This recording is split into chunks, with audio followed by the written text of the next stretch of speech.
Kasalukuyang mayroong mga kahina-hinalang mga gawain ang lumalaganap sa China, kagaya na lamang ng pagpipintura ng mga baboy, pagkukulay ng mga sili, pagbabasa ng mga karton at iba pa. Sa eksenang ito, ating nasaksihan ang isang lalaki na nakikilahok sa ilang kakaibang mga gawain. Ang isang lalaki na naglalagay ng itim na pintura sa isang baboy, habang ang isa pang lalaki ay gumagamit ng spray upang palakasin ang pula ng sili upang mas magmukha itong nakakatakam. Sa unang tingin, maaaring magmukhang nakakalito ang mga kilos na ito, ngunit may kaugnayan ito sa mas malaking kwento. Sa pagitan nito, ang isang ikatlong lalaki ay nagbabasa ng karton upang maunawaan ang tila walang kabuluhang sunod-sunod na ito na naglalaman ng pagpipinta ng baboy at pagbabasa ng karton. Kinakailangan nating talakayin ang kamakailang seremonya ng pagbubukas ng Asian Games sa China. Sa pagbubukas ng seremonya, isang malalaking pulutong ay nagkumpol na puno ng mataas na pag-asa na mapapanood ang isang kamangha-manghang fireworks display. Gayunpaman, ang naganap ay nag-iwan sa mga manonood sa kanilang mga tahanan na namamangha sa mga kakaibang ilaw at fireworks. Ngunit ang totoong pangyayari ay lubos na kakaiba. Ito ay isang masilimuot na pagsinungaling.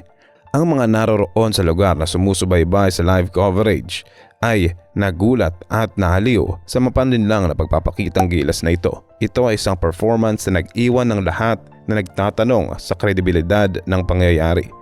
Ngayon, sa pagbabalik sa mga tila walang koneksyon na pagpapabasa ng karton at pagpipinta ng baboy, hayaan ninyong magbigay ako ng kaunting konteksto. Ang motibasyon sa likod ng pagbabasa ng karton ay medyo simple. Ang mga nagkokolekta ng karton ay kumukuha nito at ibinebenta sa mga recycling center na nagbabayad sa kanila batay sa timbang ng material. Sa pamamagitan ng pagbasa ng karton, ito ay nagiging mas mabigat at nagbibigay daan sa mga kolektor na linlangin ang recycling center at kumita ng ilang karagdagang sentimo kada gramo. Sa China, may malawakang kamalayan sa malupit na pagtrato sa mga baboy sa tradisyonal na industriya ng pagsasaka. Ang mga baboy na ito ay sinasailalim sa mga hormone developments, kemikal at mga maruruming kondisyon na nagre-resulta sa kanilang mas masamang kalusugan.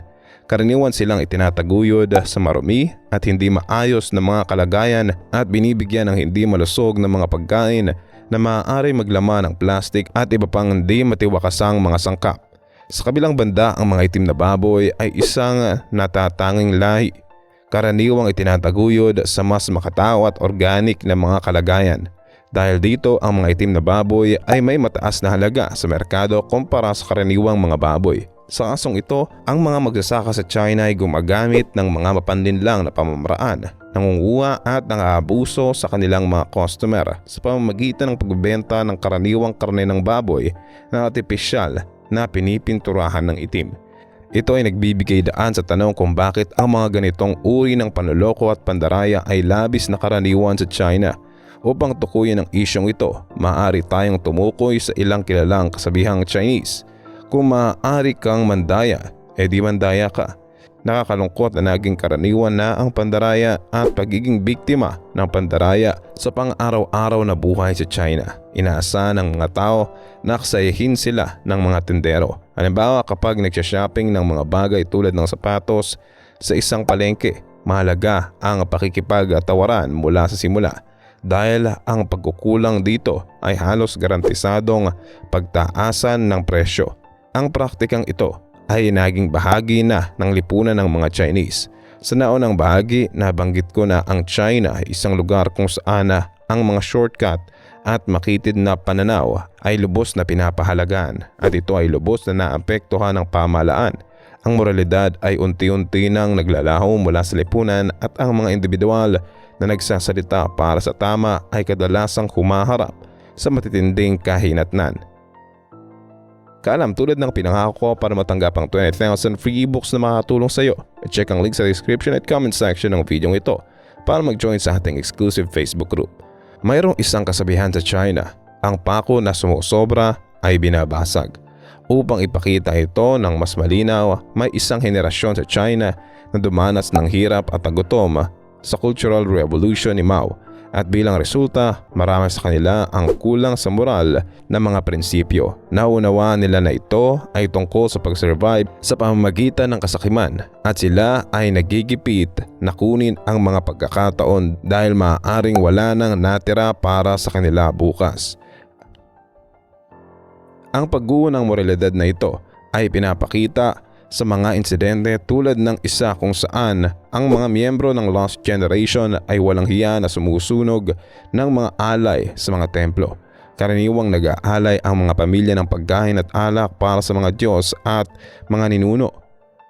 Ngunit ang mga individual na ito na tinutukoy kong grab hugs ay walang pakialam sa pagiging tama. Kinukuha nila ang anumang libre. Nakakalungkot na ang mga ganitong asal ay naipasa sa mas bata pang henerasyon na lamaki na nasasaksihan na ang ganitong mga kilos. Maaaring magtanong ka kung bakit ang karamihan ng pandaraya at paglilinlang sa China ay isang isyu ng concern para sa mga tao sa labas ng bansa. Maaaring puminsala ito at ito ay nagdudulot ng epekto sa ating lahat.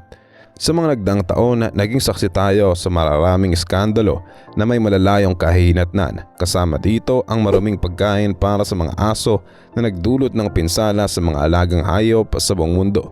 Mga laruan na may pinturang may LED, nakakalasong drywall hairbands na gawa mula sa ginagamit na kondom, depektibong radial tires na ibinebenta sa US, toothpaste na kontaminado ng ethylene glycol, peking makeup mula sa China na naglalaman ng nakakalasong sangkap tulad ng lead, beryllium, aluminum at bakterya at Chinese vape juice na nagdulot ng malubhang problema sa kalusugan, pati na rin ang mga sumasabog na vape devices na nagdulot ng mga pinsala sa ibang bansa.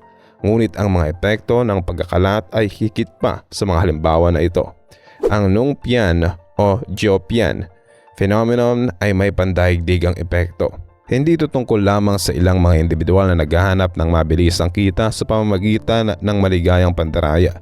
Ito ay isang issue ng lipunan, isang resulta ng mababang pamamahala ng CCP o Chinese Communist Party. Ito ay isang malubhang usapin na dapat nating bigyang pansin bilang mga responsable na individual. Dati akong nanghihinayang sa ganitong asal. Iniugma lamang sa mga gawaing itinatangkang ilang masasamang tao. Naniniwala akong ito ay hindi sumasailalim sa buong lipunan ng China. Bagaman totoo na hindi lahat ay nakikilahok sa mga ganitong paraan, ito ay sapat na karaniwan upang maging isang mahalagang bahagi ng lipunang Chino. Ang pag-iiwas o pagbibigay katwiran dito ay tanging nagpapatuloy sa problema at nagdudulot ng pinsala sa mga tao. Ang aking misyon ay tulungan ang mga tao na maunawaan ang mga peligro na kaugnayan ng China at magbigay ng gabay kung ano ang dapat iwasan, maliban sa mga negosyong relasyon, online purchases o anumang uri ng pakikipag-ugnayan na may kinalaman sa China. Ang pagkakaroon ng kaalaman sa mga malaganap na isyong ito ay mahalaga. Nang walang kaalaman na ito, maaaring ikaw ay mabiktima ng pandaraya, pagnanakaw at paglilinlang na ito'y malungkot na labis na karaniwan sa pang-araw-araw na buhay sa China. Kaalam, anong masasabi mo sa ating nakamamahang topic ngayon? Ano ang masasabi mo sa pamamaraang ito ng ilang mga Chinese? Antayin ko ang sagot mo sa comment section. Huwag mong kalimutang i-like ang ating video at mag-subscribe ka na rin sa ating channel. At siguraduhin na panoorin ang next videos na siguradong magugustuhan mo. Ito ang inyong kaalam na nagsasabing, knowledge has a beginning but no end.